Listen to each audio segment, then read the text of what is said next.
looking ahead to the 2024 draft for the Arizona Cardinals, they are just flush with picks. We're going to bring on a guy from Pro Football Focus, PFF, Trevor Sikkema, one of the best in the biz, for my money, the best. Trev, what's going on, my man? I'm doing great, guys. Appreciate you having me on the show, as always.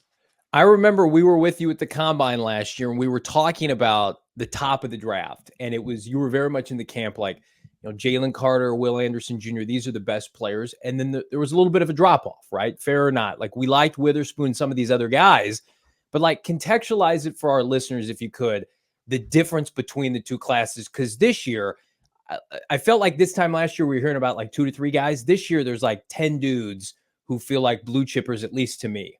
Yeah, I don't know how many blue chip guys I'll have when it's all said and done, but I know it's going to be more than it was last year. So I think a lot of those teams that are picking within, let's just say, the top 8 are going to do so a lot more confidently, where, Arizona, they're picking up high during the order, and, we see them work their magic, trade back and then trade back up. I thought that Monty Austinford did a really great job kind of navigating what was in front of him for the 2023 draft. And then, like you guys just said, being able to get a lot of ammo for this class, because that's what all sorts of NFL scouting staffs do. You never know exactly what the next year is going to hold, but you can have a good idea. Your scouts are hard at work all year long, and they're not just scouting the guys that are currently in this class. They're looking forward as well. So I thought they did a great job realizing the 2024 class had a chance to be a lot better than that 2023 class. And that has manifested. That is the case. I'm going to go through a lot of my final regular season film review for a lot of these guys over the next, I would say, month and a half. And I'm going to come away with a lot more first round grades, I already know it, than what I had last year. So like I said, if you are one of those teams that's picking in the top 8, you're going to do so pretty confidently this year. By the time you're done with it, the Christmas tree behind you will be a different color. It'll probably be brown, but you'll be more well-informed. You're already very well-informed. What are you seeing early on as you just begin this process? And you're always dialed in, but the strengths of this draft so far? Yeah, fortunately for teams, it's a lot of the premium positions. Okay, quarterback beyond maybe those top 2 guys, there's an argument for some players. Everybody loves Caleb Williams and Drake May, but you got Jaden Daniels, you got Bo Nix, you got JJ McCarthy, Shedeur Sanders, if he comes out in this class, Michael Penix Jr., right? And I'm just rolling off the top of my head these quarterbacks that could be, at least consider within the top 50. And that's not always the case, even for that position. So quarterback, very intriguing. Wide receiver is loaded. And I know it feels like we say that every year, but just to give you guys context of where we're at here, I think I'm probably going to have 4 at least wide receivers that would have been wide receiver 1 last year in last year's draft before I got to Jackson Smith-Njigba, who I liked a lot. But I'll let you know, I'm kind of going through a lot of these final film reviews now, and I like Marvin Harrison Jr. and Emeka Egbuka from Ohio State more than I like Jackson Smith-Njigba when it was all said and done. So it's like, those are 2 guys who are just coming from the same program. And that's not even counting guys like Malik Neighbors from LSU, Brian Thomas from LSU, Rome Odunze from Washington, Keon Coleman from Florida State. And it's like, all of those guys might end up being that caliber of a wide receiver 1 when I get to my final grades. But wide receivers absolutely loaded. I know we say that every year, but this year specifically, it's a lot of fun. Corner, I like the depth of this class. I don't think there is, I really loved Devon Witherspoon last year. I love Christian Gonzalez as well. Those guys were top 10 guys on my board when it was all said and done. I don't know if I'm going to have a corner on the top 10 of my board, but that's not to say mid first round, late first round, and then throughout day 2, there's not going to be a lot of really good guys to like, because I think that that's the case too. So maybe not as star-studded at the top for the cornerback class, but a lot of guys to like there. And then edge rusher too. I just think that that's the last class that I would highlight as a premium in this draft. You've got 4 or 5 guys that are all within the first round conversation that could be year 1 impact players. It's crazy to think about the predictions and analysts talking about the top 3 picks in the draft could already be set. It just kind of depends on the order. Are you in that camp that regardless of how it falls and the teams that are there, Caleb, Drake May, Marvin Harrison Jr. are going to unequivocally be the first 3 picks in the draft? Give me a percentage on that, if you could. I know I'm putting you on the spot. No, so it's fine. I think that the one who would actually maybe mess that up might be Caleb Williams. Like, because I look at those sort of three, and Marvin Harrison Jr. is going to be the easiest eval in the world. Like, I think that he is going to get top 5 grades from basically every team in the NFL. And so if you don't get one of those quarterbacks, or if you are not a quarterback needy team, you're probably going to go with him. Although it's kind of wild to say that, given how talented Olu Fashanu and Joe Alt are, the offensive tackles from Notre Dame and Penn State, who I also think could be top 5 caliber players. But I think that it's pretty clear cut with May, with Caleb Williams, and then with Marvin Harrison Jr. I think that May is going to get a lot of Justin Herbert comps, right? You just look at the overall arm talent, what kind of a playmaker he is, how he's got that elusiveness with him. He can make some things happen with his legs, but also he's got a rocket of an arm. He's had the most big time throws that we've had in college football over the last couple of years from our data at PFF. So, I mean, this is a guy who absolutely knows how to put the ball in fantastic situations and be a franchise type of a quarterback. Caleb Williams has done things that no other quarterback has done over the last 2 years. There's no doubt about it. But how he plays in structure, how he takes care of the ball, if anything, the situation that might mess up those 3 players being 1, 2, and 3 in some order would just be if some teams are really out on Caleb because of how he turns the ball over, things like that. I don't think that's going to be the case, but it feels as though if something's going to disrupt that 1, 2, 3 between those 3 names, I guess that would be the area where it's maybe weakest. It's wild, and it often happens, right? I mean, you see these prospects that are tabbed like can't miss, generational going into a college football season, and then the rigors of that season, it just takes things back to reality. And it feels like that's happened to these quarterbacks. Now, with that being said, and Trevor, it feels like, you're a little in line with that. But as far as how it pertains to Kyler Murray, it feels, people are turning, once they're seeing Kyler Murray over this 4-game stretch since he's returned from this ACL injury, that the Cardinals would be best set to move forward with K1 as their quarterback. How do you feel about that? Or do you think that it's still in play that they could pivot to a rookie contract for the next 5 years? Yeah, I think that last part that you said is the trickiest part, right? Because the most advantageous thing that any franchise could have in football, maybe even in sports, is a starting caliber franchise type of quarterback on a rookie contract. It just gives you so much flexibility to build out the rest of your roster. And with Kyler signed long-term, he is one of the best quarterbacks that we have in the league. Top 15, top 10. I don't care where you put him. It doesn't matter. He is somebody who can go out there and win you football games. He was playing at an MVP level before he got hurt. So I think that the ceiling of what he can bring to the table is worth that kind of a contract. But when you look at that versus the rest of the roster, are you going to be paying Kyler the majority of his money while the team's not good enough to compete? Because that's the question that you really have to answer when it comes to one of these guys versus Kyler. Because honestly, in a vacuum, I'm taking Kyler Murray every time because he has proven that he can win and play at a very high level in the pros. And I think that Kyler is extremely talented. And so you look at these, any quarterback, not just Drake May or Caleb Williams, this isn't really a knock on them or a shot at them at all, but they're college players. They haven't played in the pros yet. And for as much as we look at some of these guys, even Marvin Harrison Jr., and we say, oh, sure thing, he's going to be a surefire guy, surefire all-pro, Hall of Fame, whatever it is, the NFL draft is a game of risk. I mean, that's just what it is. And so when you take that risk into consideration, in a vacuum, you'd take Kyler over a guy that's completely unproven at the pro level. But where he is in his contract, ultimately Monty Osenford or whoever has to make the big decision of, is the rest of our team lined up correctly to where we can have that big turnaround? And I'll tell you, I thought that Arizona, I understand they haven't won a lot of football games this year, but they've been a lot more competitive than I thought that they were going to be going into the season. First-year head coach in Jonathan Gannon, didn't have your franchise quarterback, got rid of Colt McCoy before the season even started, so it felt like the tank was on before the games even got kicked off. I looked at that roster and I was like, man, you got trench needs on offensive and defensive side of the ball. You got playmakers that need to emerge. The secondary needs a lot of help.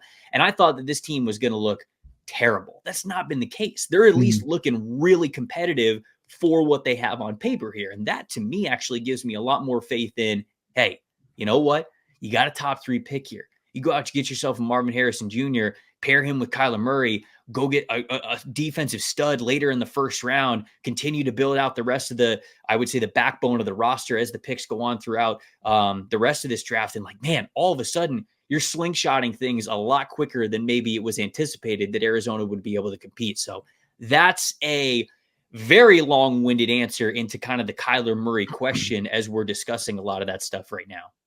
I want to preface this question with the responses. I do not feel this way, but there are a segmented part of the Cardinal fan base watching Will Anderson Jr. and how he performs right now, and subsequently Houston's pick not being the top 10 darling that we thought once upon a time, and said, well, did the Cardinals make a mistake trading down out of 3 last year, not taking Will Anderson Jr., taking Paris Johnson, and they've got a first and a third from Houston in 2024.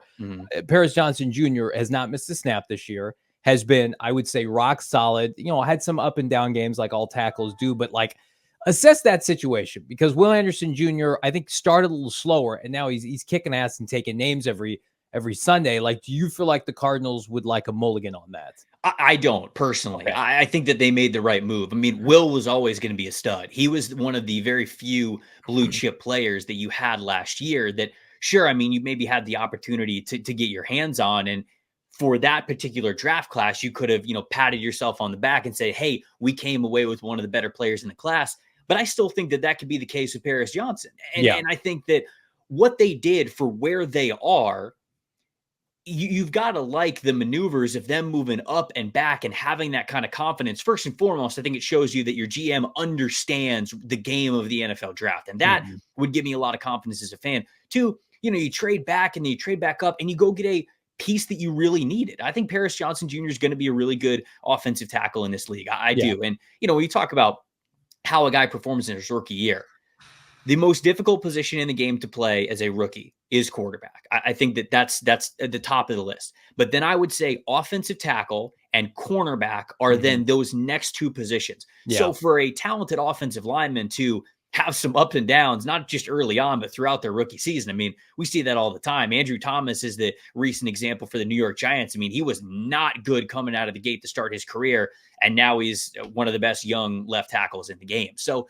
I think that's not anything to worry about. I would, for as good as Will Anderson has been, I still think the Cardinals went about things the right way, because you look at it this year and, okay, so it's not a Chicago situation where they have the number 1 pick and the number 5 overall pick. You've got number 3 right now, and you've got a pick that is probably going to be anywhere from 15 to 25. You're happy with that. In this class, for, as we said, as deep as this first round group is, with talented players at really premium positions, I mean, not only do you not regret it, I think that you are smiling ear to ear with the 2 guys that you're going to be able to add here in this first round, and then knowing how deep that this class is into the second and third rounds with those extra picks too. With hindsight being 2020, and you obviously gave your thoughts on Paris Johnson Jr., they do go with the edge rusher out of LSU, BJ Ojulari, after they trade down the Will Levis pick. Tennessee at 41, they get BJ. He's emerging here later in the season. We like what we've seen from a healthy Michael Wilson. I know he's missed 4 games already his rookie year. Garrett Williams has been pretty sticky in the slot. The overall thoughts so far through 13 weeks of Monty Ossenfort's first class? I mean, again, I really like these dudes.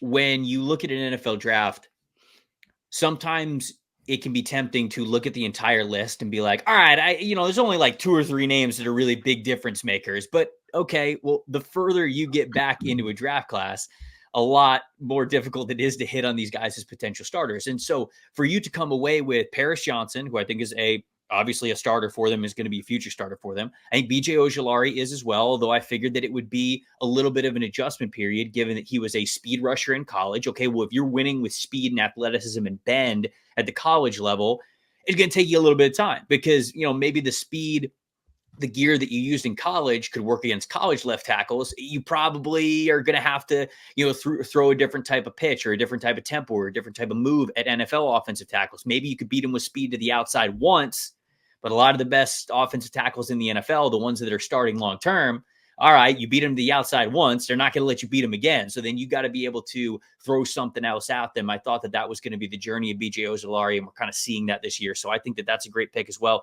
Garrett Williams is somebody who, if he was fully healthy throughout his college career, especially for those last 2 seasons, I think he's getting drafted higher. I really do. I think that he has really good cover corner ability, so I like him. And then Michael Wilson's my dude. He was a top 10 receiver for me last year. And so injuries, unfortunately, were a story of his career when he was at Stanford. But when he was healthy, his threat percentage, which is something that we use over at PFF basically to describe wide receiver usage, like when you were on the field, when you are running a route, how often does the team target you, was consistently very high, especially on money downs. When they wanted to have a completion, when they needed something, when they were building out their passing attack, they were consistently doing it around Michael Wilson. So the fact that he is playing well is not a surprise to me. And when I look at those things, as well as Keitrell Clark, man, I know Keitrell Clark is somebody who up and down for him, but I mentioned how difficult it is to play corner, especially for a smaller corner.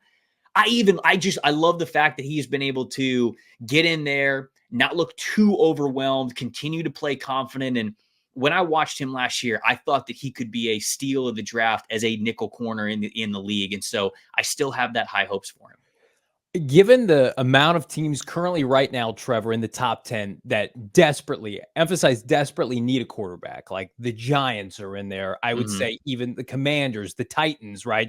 The Raiders, there's all these quarterback needy teams. And then there's the Cardinals, who we both feel like you're going to stick with Kyler Murray. That's the right decision. How many quarterbacks could you envision going top 10?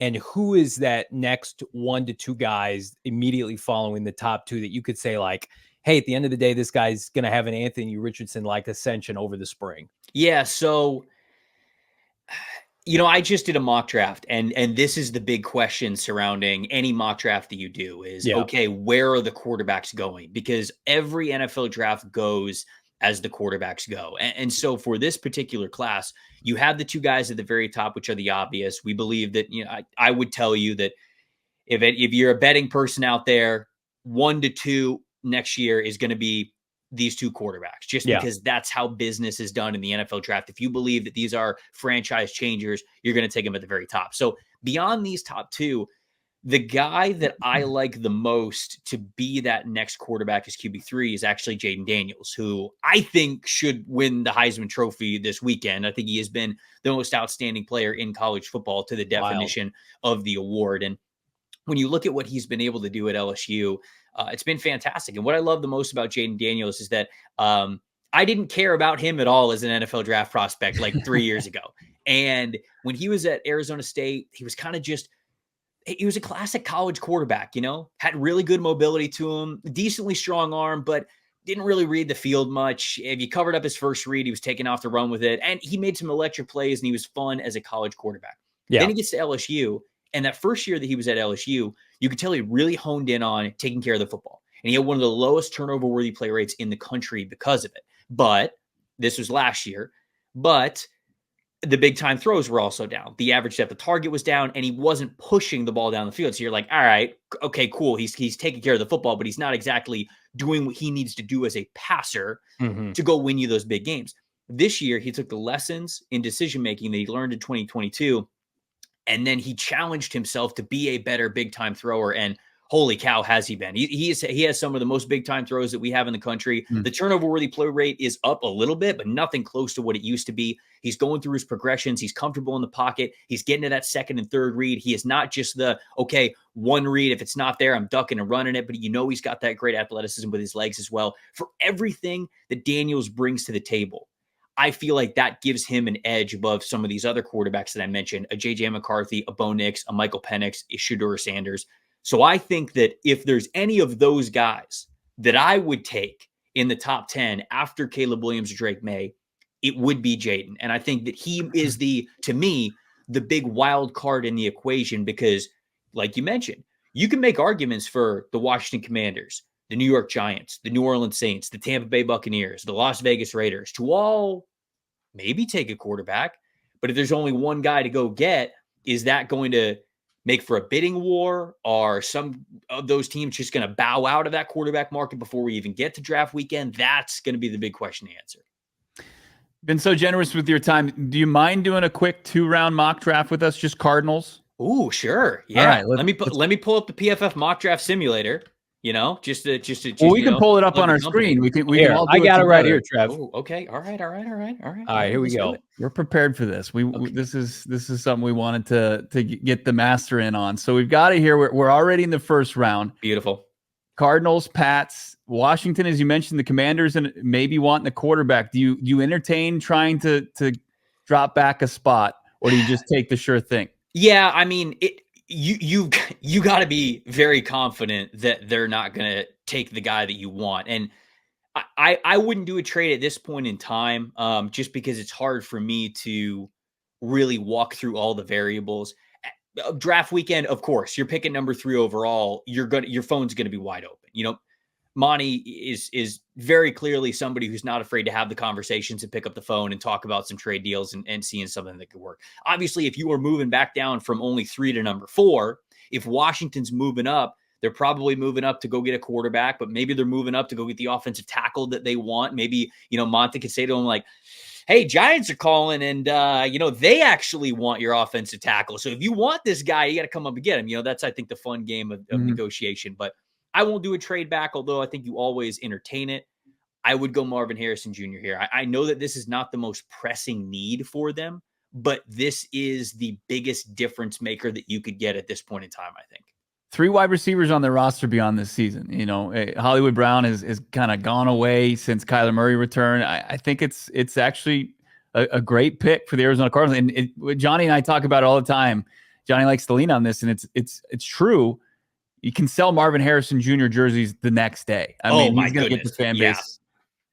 They don't have enough players like that. Like we've had a Trey McBride renaissance here. It's been fantastic, but like we can only sell enough 85s and number 1s here. They need star power. Like I think the middle of their roster has improved dramatically, but the top end, the top 10%, where you're going to be able to compete with a Seattle or the Rams, and suddenly Niners roster is loaded with star players. You need to hit on a couple blue chippers. Yep. I agree with you. All right, we're at that Houston pick as it stands right now. What is that, 18th overall? Yeah.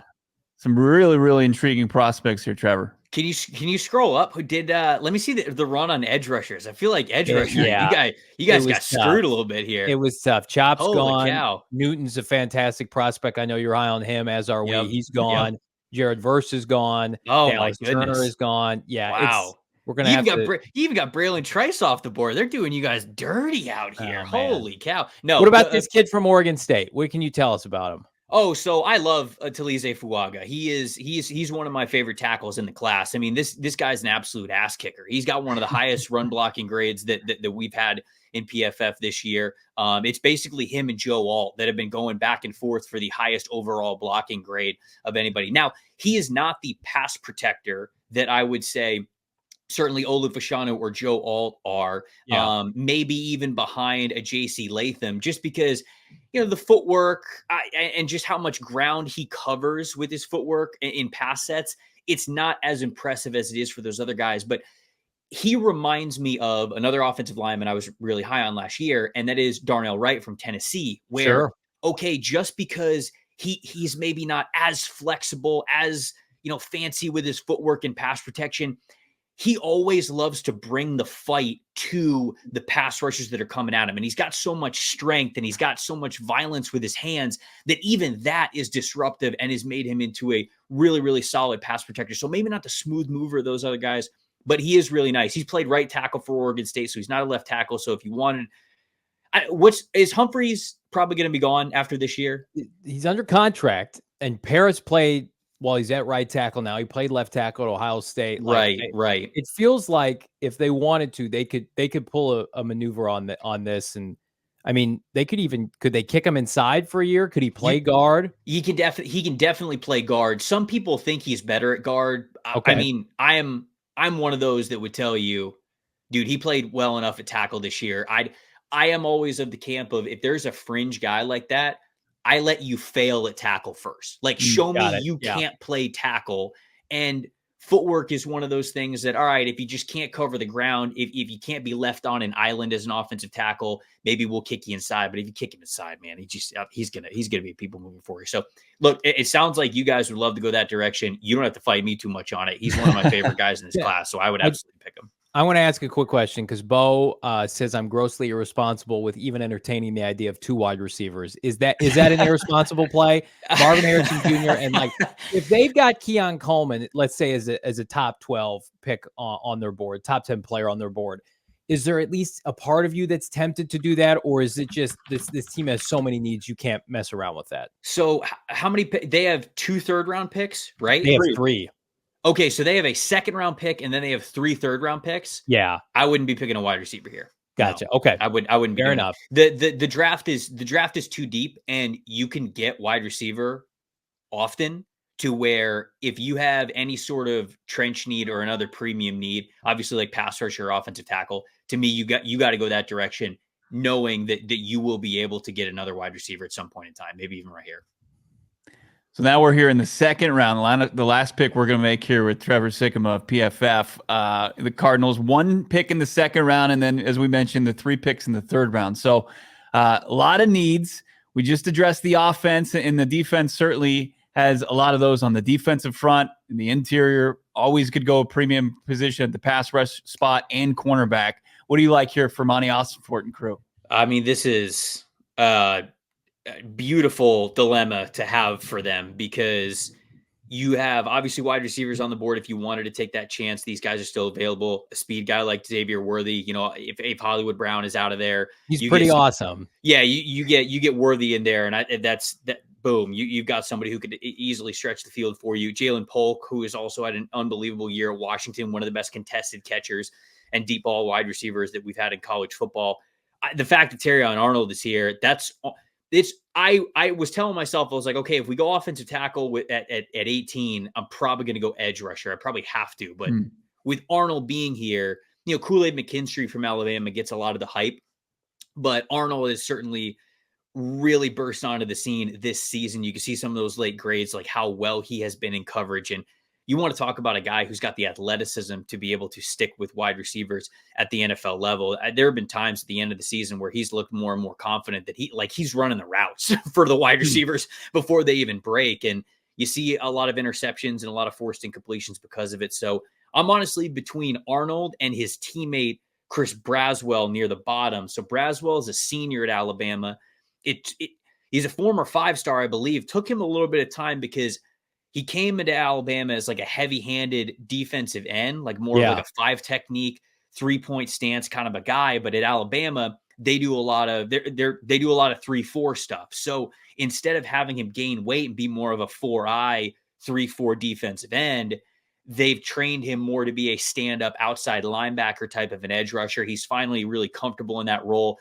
For as good as Dallas Turner is, Chris Braswell actually leads Alabama in total pressures this season. Wow. So another dude who is a really good athlete. I think I'll go Arnold just because he is higher on my board. I like him a lot. To me, he's like immediately CB1, and you get Arnold on one side, Garrett Williams on the other, Keitrell Clark in the slot. Like, now we're cooking, baby. So I like that, and I think the secondary is really nice at that point.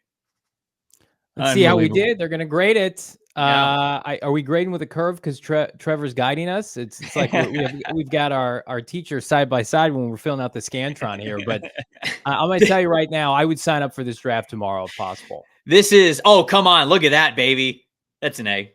You love that. It's so it's so funny when because I do a lot of like written like team mocks, team centric stuff. 5-round Cardinals mock, 5-round Buccaneers mock, whatever it is, and we'll always use this image to kind of promote the mock draft simulator. And there are times where I like a certain player for a certain team, but they might be a little bit further down on the overall ranking. So it's like, it'll give me like a D or an F or something for one of those picks. And it's like, but it's me, like it's my rankings that are doing me dirty here with this pick. So it is always funny when it kind of spits out something like that. But that was fun. That was good stuff. It's unbelievable to get to do a mock draft with Trevor Sikkema of PFF with the PFF mock draft simulator. If you haven't dabbled with that, get on the website now. Of course, check out Trev's great work. Follow him on Twitter at Tampa Bay Trey. Trevor, happy holidays, man. Thank you so much for your time. Yeah, I appreciate it, guys. Anytime. This is a lot of fun. See you in Indy, my friend. Such good stuff.